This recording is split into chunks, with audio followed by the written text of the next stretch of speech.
Olá, bem-vindos a mais uma análise aqui do nosso espaço. Hoje o foco é 2025 na exploração espacial.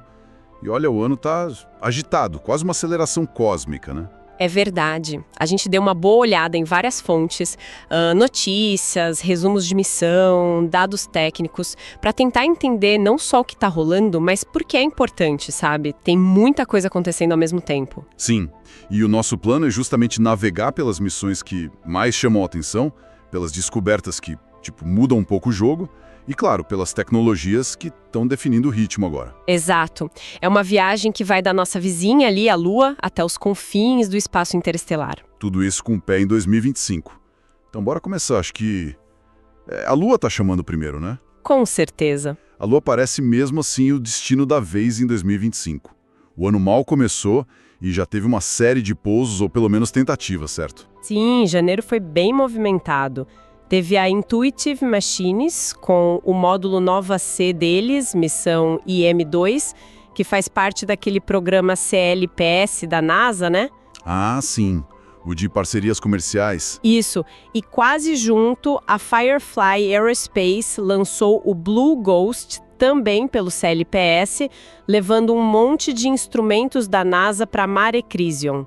E não dá para esquecer os japoneses da Space com a Hakuto R2, mirando lá em Mare Frigoris. Nossa, é um verdadeiro corre-corre para a Lua. O que explica essa intensidade toda agora? Olha, o grande motor por trás disso é esse programa CLPS, Serviços Comerciais de Carga Lunar da NASA. A ideia é basicamente usar empresas privadas para levar carga científica e tecnológica para a Lua. Mais rápido e mais barato, imagino. Essa é a expectativa, sim. É mais do que só terceirizar a entrega, sabe? É uma tentativa de criar um ecossistema comercial lunar, um mercado mesmo. Entendi. Não é só a NASA mandando, tem mais gente envolvida. Exato. Isso acelera a ciência, permite testar tecnologia nova e, claro, prepara o terreno para as futuras missões tripuladas. E a presença da Space mostra que a coisa está ficando internacional e competitiva comercialmente. E o que essas missões buscam lá, especificamente? Elas levam instrumentos para estudar o ambiente lunar, procurar recursos tipo gelo de água, que é super importante, e mapear locais para futuras bases ou pousos humanos. É preparação. E falando em futuro tripulado, a gente ouve tanto do programa Artemis, mas 2025 parece que não vai ser o ano daquele voo orbital tripulado como a gente esperava, né? O que aconteceu? Pois é, teve um ajuste importante aí no cronograma. A Artemis 2, que seria o primeiro voo com astronautas a orbitar a Lua em décadas, né? Sim. Estava prevista para este ano, mas foi adiada. Agora, a previsão mais otimista é abril de 2026. Por quê? Algum problema específico? Identificaram algumas questões técnicas que precisam de mais tempo para resolver, principalmente na nave Orion. Coisas no escudo térmico e nos sistemas de suporte à vida que surgiram depois da análise da missão não tripulada, a Artemis 1. Entendi.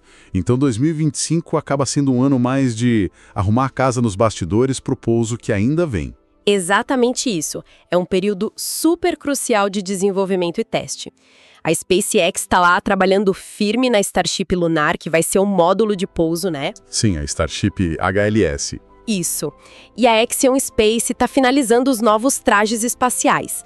Então, o adiamento da Artemis 2, por mais que seja um pouco frustrante para quem acompanha, dá um respiro necessário para garantir que tudo isso esteja maduro e bem testado.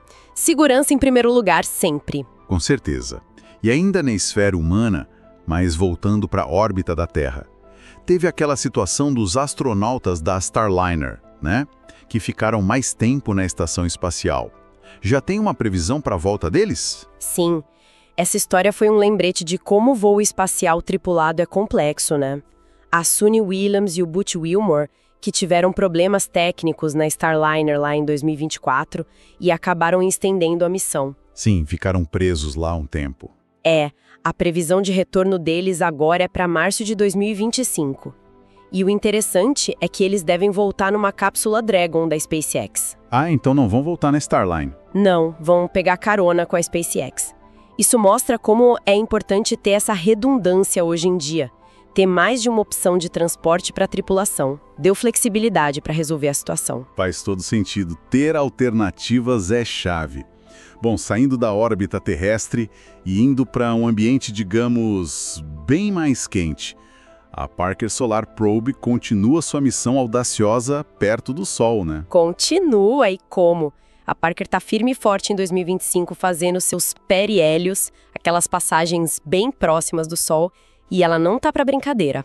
No fim de 2024, ela quebrou os próprios recordes. Chegou mais perto ainda. Muito mais perto. Chegou a só 6,2 milhões de quilômetros da superfície visível do Sol. Isso é menos de 9 vezes o raio solar. E a velocidade, mais de 700 mil quilômetros por hora. É difícil até visualizar isso. Nossa, é quase voar dentro da atmosfera do Sol. Como ela aguenta? Qual é a mágica? É pura engenharia de ponta. O segredo principal é um escudo térmico gigantesco, feito de um composto de carbono-carbono com quase 12 centímetros de espessura. Ele aguenta temperaturas de quase 1.400 graus Celsius na face virada para o Sol. Mas o mais incrível, talvez, seja o sistema de refrigeração. Ele usa água pressurizada circulando para manter os instrumentos ali atrás do escudo numa temperatura de uns 30 graus Celsius, bem confortável. Água para resfriar uma nave que vai para o Sol parece irônico. Totalmente contraintuitivo, né? Mas funciona. E outra coisa essencial é a autonomia dela. Tão perto do Sol, a comunicação com a Terra demora minutos preciosos.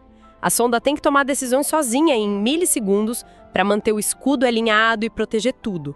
Por isso dizem que é a nave mais autônoma da NASA. Impressionante. E ela ainda deu um presente inesperado pra gente. Conseguiu fazer as primeiras imagens da superfície de Vênus em luz visível durante umas passagens pelo planeta para pegar impulso gravitacional. Que legal. Mas ok, a tecnologia é incrível, mas cientificamente, o que justifica correr esse risco todo? Chega tão perto assim. O que eles querem descobrir? Basicamente, querem resolver 2 grandes mistérios do Sol. O primeiro é, por que a coroa solar, que é a atmosfera externa, é centenas de vezes mais quente que a superfície visível do Sol? Ninguém sabe direito. É um enigma antigo. E a Parker está voando lá dentro para medir. É isso. Exatamente, está medindo as partículas, os campos magnéticos em loco para tentar entender que mecanismo aquece tanto essa coroa. O segundo mistério é como o vento solar, aquele fluxo constante de partículas que sai do Sol, é formado e acelerado a velocidades supersônicas. E entender o vento solar é importante para a gente aqui na Terra, imagino. Diretamente. O vento solar é o que define o chamado clima espacial. Erupções solares, ejeções de massa coronal, tudo isso viaja nesse vento e pode causar tempestades geomagnéticas aqui. Que afetam satélites, redes elétricas, isso, e sistemas de comunicação, GPS, até a segurança dos astronautas em órbita. Entender a origem do vento solar ajuda a prever melhor esses eventos. E a Parker não trabalha sozinha, né? Tem a Solar Orbiter, da ESA e NASA, olhando o Sol de outros ângulos, a Aditya L1 da Índia. É um esforço conjunto. Entendi. Bom, do calor extremo do Sol, vamos para o frio do espaço interplanetário. A China tem uma missão de coleta de amostras bem ambiciosa decolando em 2025, né? A Tianwen-2. O que ela vai fazer exatamente? A Tianwen-2 tem lançamento previsto para maio agora de 2025. E o objetivo é duplamente ousado. Primeiro, ela vai tentar coletar amostras de um asteroide próximo da Terra, chamado 469219 Kamualeva. Kamualeva, já ouvi esse nome. Ele é tipo um quase satélite da Terra, né? O que é isso? Exato. É um objeto que orbita o Sol, mas a órbita dele é tão parecida com a da Terra que ele fica sempre relativamente perto da gente. Parece que está nos acompanhando, sabe? É um alvo super interessante e ainda pouco entendido. Tem até estudos que sugerem que ele pode ser um pedaço da Lua. Um pedaço da Lua? Nossa, isso seria incrível de confirmar. Seria mesmo. E depois de visitar o Kamualeva, a Tianwen-2 vai seguir viagem para encontrar e estudar um cometa, o 311 pp Pan-STARRS, lá no cinturão principal de asteroides. Peraí, coletar amostras de 2 corpos celestes diferentes, numa missão só. Isso parece muito mais complicado que as missões anteriores, tipo a Hayabusa 2 do Japão ou a Osiris-Rex da NASA. É um salto considerável, sim. Um desafio tecnológico enorme. Exige manobras orbitais ultra precisas, navegação autônoma muito sofisticada para encontrar os dois alvos, um sistema de coleta que funcione nos dois ambientes. Que podem ser bem diferentes, imagino. Podem ser. A Hayabusa 2 foi para o Ryugu, a Osiris-Rex para o Bennu. Missões incríveis, mas focadas num único asteroide. Tentar pegar a amostra de um asteroide de um cometa na mesma viagem mostra bem a ambição e a capacidade crescente do programa espacial chinês. E por que esse esforço todo? O que essas amostras podem nos contar? Asteroides e cometas são como fósseis da formação do sistema solar. Guardam material quase intacto de mais de 4 bilhões e meio de anos atrás. Analisar essas amostras aqui na Terra, com toda a tecnologia dos nossos laboratórios, permite descobrir coisas que não dá para ver só de longe. Exato.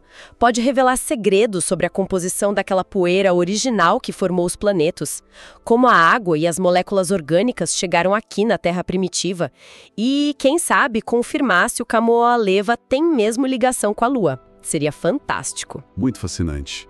E enquanto Tianwen-2 parte nessa aventura, como é que fica Marte em 2025? Não tem nenhum pouso novo previsto, mas a exploração continua, né? Continua firme e forte. Marte é um foco constante, mesmo sem novos robôs chegando em 2025. Os rovers da NASA, o Perseverance e o Curiosity, seguem trabalhando a todo vapor. O Perseverance está procurando sinais de vida passada, certo? Isso, lá na cratera G0. Ele está buscando ativamente por bioassinaturas em rochas que parecem ter tido contato com água líquida por muito tempo. E está coletando amostras que, um dia, quem sabe, a gente consiga trazer para cá. E o bom e velho Curiosity? Ele já está lá há tanto tempo. O Curiosity continua a sua escalada no Monte Sharp, dentro da cratera Gale. É como ler um livro de história geológica, sabe? Ele está subindo e desvendando camada por camada como o clima de Marte mudou drasticamente ao longo do tempo.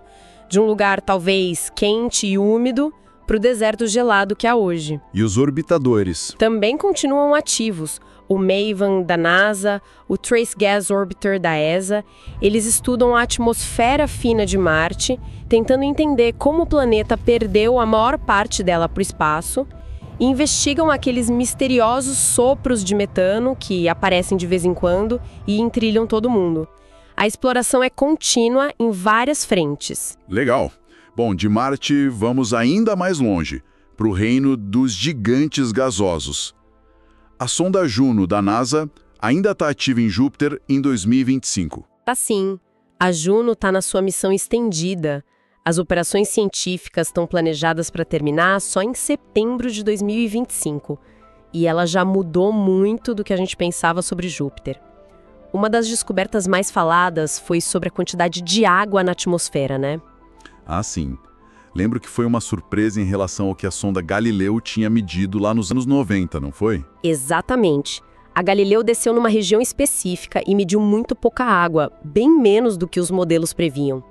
Foi um mistério por décadas.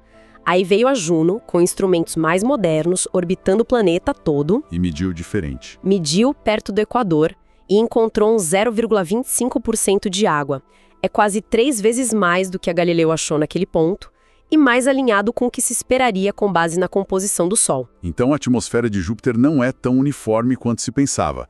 A Galileu deu azar no local da descida? Parece que sim. A descoberta da Juno sugere que a atmosfera lá é mais complexa, talvez mais mal misturada, pelo menos em relação à água. Talvez a Galileu tenha caído num ponto quente, uma região excepcionalmente seca. E por que saber a quantidade de água é tão importante? Porque a água carrega oxigênio, que é um elemento pesado. Saber a abundância desses elementos pesados em Júpiter ajuda a entender como e onde o planeta gigante se formou lá no começo do Sistema Solar. Isso força a gente a refinar os modelos de formação planetária. Entendi. E a Juno não olhou só para o planeta, né? Deu uma olhada nas luas também. Sim, na missão estendida, ela faz uns sobrevoos bem estratégicos. Passou por Ganimedes, a maior lua do Sistema Solar, em 2021. Deu uma olhada em Europa, aquela lua com um potencial oceano subterrâneo, no fim de 2022. E em 2024, deu uma espiada em Io, a lua vulcânica. Mesmo de passagem rápida, esses dados ajudam. Ajudam muito a mapear o ambiente de radiação, que é super intenso por ali, e a refinar os planos para as próximas missões que vão focar nessas luas, como a Europa Clipper da NASA e a JUICE da ESA, missões que vão investigar a fundo a possibilidade de vida nesses mundos gelados. E falando na Europa Clipper, ela tem um evento interessante em 2025 também, mesmo ainda no caminho para Júpiter, né? Tem sim. Em março de 2025, a Europa Clipper, que foi lançada em 2024, vai fazer um sobrevoo por Marte. Por Marte. Para quê? Não é para estudar Marte, não. É para usar a gravidade do planeta como um estilingue, sabe? Uma assistência gravitacional para ganhar velocidade e ajustar a rota. É o jeito de chegar em Júpiter, lá em 2030, usando menos combustível. É pura mecânica celeste em ação. Uma bela dança cósmica. E mais perto de casa, lá em Mercúrio, a Bepi-Colombo continua a sua aproximação. Continua. A Bepi-Colombo, que é uma missão conjunta da ESA, a Agência Europeia, e da JAXA, a japonesa, está programada para fazer seu 6º e último sobrevoo por Mercúrio agora em janeiro de 2025. Para frear, imagino. Exatamente. Cada sobrevoo usa a gravidade de Mercúrio para reduzir a velocidade da sonda. O objetivo é que ela consiga finalmente ser capturada pela órbita do planeta no finalzinho de 2025 ou começo de 2026. Aí sim começa o estudo detalhado do planeta mais interno do nosso sistema. Muito bem. Agora a gente chega nos verdadeiros veteranos da exploração espacial. As sondas Voyager 1 e 2. Quase meio século de viagem. É inacreditável pensar nisso. É uma odisseia, né? Lançadas em 1977, já são 47 anos viajando.